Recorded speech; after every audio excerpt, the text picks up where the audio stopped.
You got to have a good Kenny Wallace story for me. Well, that day we went to Baltimore. So when you traveled with Kenny Wallace, you didn't eat at the better restaurants at the time. Now Kenny's eating far healthier now, but when you were with Kenny Wallace, it was usually Golden Arches or Burger King.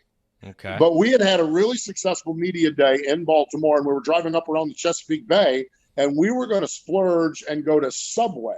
So we walk into this Subway, and it was in an African-American neighborhood. And we walk in, and the lady behind the counter was a large, gregarious, happy African-American woman. She was just great. And honey, you want this? And honey, you want that? And honey, you want this? And everything. So Kenny and I are going through the line. And so she says, honey, do you want olive oil on your sandwich? And Kenny cocks his head sideways and says, olive oil? Why would I put olive oil on my sandwich? And she says, that's what Aretha Franklin does. Aretha Franklin puts olive oil on her sandwich. And Kenny says, do you know Aretha Franklin?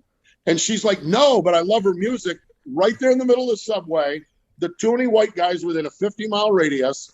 Kenny breaks into RESPECT, find out what you mean to me. Right in the middle of the Subway.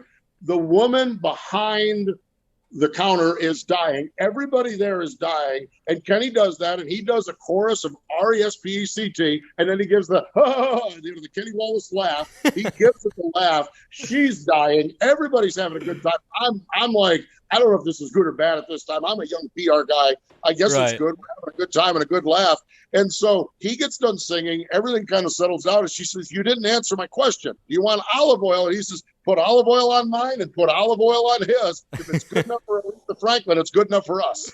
And we got our bags out and we got in the car. We just laughed. And that's the way Kenny was. He impacted strangers and people he knew. Those traveling around with him was always entertaining. But that was one of them that always kind of stands out to me. It was really fun. Him singing RESPECT in a Subway somewhere in northern Maryland. It was fun stuff.